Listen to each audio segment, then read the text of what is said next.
ሰላም ውድ ቤተሰቦቼ እንዴት ናችሁ? ሚጣ ነኝ ተመልሻለሁ። ዛሬ ደግሞ በአሜሪካ አደገኛ ወንጀለኞች ተብለው ይፋ የተደረጉ 9 ኢትዮጵያውያንና ወደ ሀገራቸው ሊላኩ እንደሆነ የሚያሳይ መረጃ ወጥቷል። ምንድነው የሚለውን ደግሞ ምናይ ይሆናል ማለት ነው። በመጀመሪያ ግን ሰብስክራይብ አድርጉ። ወደ ዛሬው ቪዲዮ እንግዲህ ፕሬዚዳንት ዶናልድ ትራምፕ በአስተዳደር በስደተኞች ላይ እየወሰደ ካለው ጠንካራ እርምጃ ጋር በተያያዘ የአሜሪካ የአገር ውስጥ ደህንነት መስሪያ ቤት ከሁሉም የከፋ አደገኛ የውጭ ዜጋ ወንጀለኞች ዝርዝር ይፋ አድርጓል። ከሁሉ የከፋ አደገኛ ወንጀለኞች ተብለው በመጡበት ሀገር ተለይተው ማንነታቸው ይፋ የሆኑት ስደተኞች በተለያዩ ወንጀሎች ውስጥ ተሳትፈዋል በሚል በስደተኞች እና የጉምሩክ ሕግ አስከባሪ በሆነው አይኤስ በቁጥጥር ስር የሚገኙ ናቸው። በዚህ ዝርዝር ውስጥ ከተለያዩ የዩናይትድ ስቴትስ ግዛት የተያዙ 8 ወንዶችና አንዲት ሴት ኢትዮጵያውያን ፎቶግራፍ ስም የፈጸሙት ወንጀል እና ከየትኛው የአሜሪካ ግዛት እንደሆኑ ይፋ ተደርጓል። ኢትዮጵያውያኑ በግድያ፣ በእጽ ዝውውር፣ ጦር መሳሪያ ይዞ በመገኘት በዘረፋ እና በሌሎች ወንጀሎች ላይ የተገኙ መሆናቸውን የወጣው ዝርዝር ያመለክታል። ወይ ጉድ! አደገኛ ተብለው የተለያዩት 9 ኢትዮጵያውያን ከአንዱ በስተቀር የሁሉም ፎቶ ፈጽመዋቸዋል ከተባሉት ወንጀሎች ጋር ለሕዝብ ይፋ ተደርጓል። እነዚህም ሄኖክ ፍቃዱ፣ በረከት መኮንን፣ ብሩክ ታምራት፣ አዳን ዮሴፍ፣ መስፍን ሁሴን፣ ንግስቲ በየነ፣ ጳውሎስ ኪዳኔ፣ ሳምሶን ኪዳኔ እና ቤዛ ከበደ ናቸው።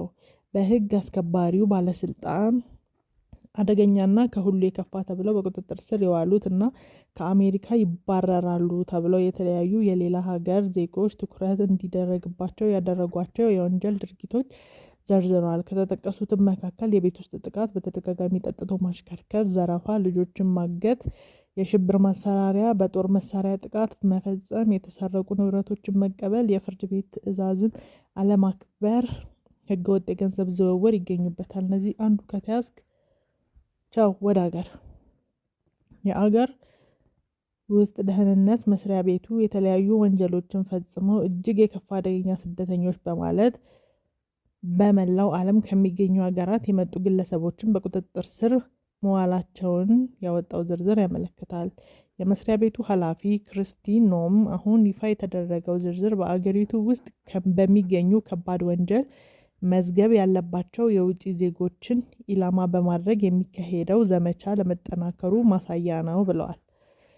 ከ2 ሳምንት በፊት አንድ አፍጋናዊ ስደተኛ ዋሽንግተን ውስጥ በሁለት የአሜሪካ ብሔራዊ ዘብ አባላት ላይ በፈጸመው አደገኛ ጥቃት አንዷን ሲገድል ሌላኛው ደግሞ ክፉኛ ካቆሰለ በኋላ የትራምፕ አስተዳደር ከህገወጥ ስደተኞች ባሻገር ህጋዊዎቹን የሚመለከት እርምጃ እየወሰደ ነው። በጥቃቱ የተነሳ ከአፍጋኒስታናውያን የቀረቡ ሁሉም የስደተኛ እና የጥገኝነት ጥያቄዎች ተጨማሪ የደህንነትና የማጣራት ስራዎችን እስኪከናወኑ ድረስ ላልተወሰነ ጊዜ እንዲቆም ተደርጓል።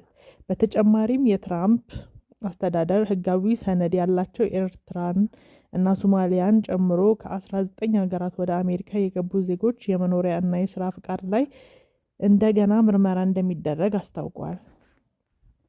እንዲሁም ከየትኛውም አገራት ዜጎች የሚቀርቡ የጥገኝነት ጥያቄዎች በአጠቃላይ ላልተወሰነ ጊዜ እንዲታገድ የተደረገ ሲሆን ፕሬዚዳንቱ ከ3ኛው ዓለም ሀገራት ስደተኞች ወደ አሜሪካ እንዳይገቡ በሚያደርግ ቋሚ እገዳ ለመጣል እቅድ እንዳላቸው ተናግረዋል። ወይ ጉድ! በተለይ ደግሞ ሶማሊያ ስደተኞች በወንጀል አሜሪካ ውስጥ እንዲኖሩ እንደማይፈልጉ እንዲሁም ትውልድ ሶማሊያዊቷን የአሜሪካ ምክር ቤት አባል በማንቋሸሽ ያደረጉት ንግግር ፕሬዚዳንቱ ለስደተኞች ጥላቻ አላቸው እንዲባል አድርጓል። ፕሬዚዳንት ትራምፕ ባለፈው ዓመት ወደ ስልጣን የተመለሱበትን የምርጫ ቅስቀሳ ከጀመሩበት ጊዜ አንስቶ ጥብቅ የስደተኞች ቁጥጥር እንደሚያደርጉ እና በሀገሪቱ ታሪክ ያልታየ ትልቁን ስደተኞችን የማባረር እርምጃ እንደሚያካሄዱ ባገኙት አጋጣሚ ሁሉ ሲናገሩ ቆይተዋል። የሚገርም ነው። ስለዚህ ትራምፕ ሰውን እንዳለ ጠራርጎ ከሀገሩ እያስወጣ ነው። እንግዲህ እዛ የምትኖሩ ሰዎች ወንጀል ላለመስራት በምንም አይነት መንገድ ህግ ላለመጣስ ሞክሩ። ወዳችኋለሁ። ባይ። ሰብስክራይብ አድርጉ።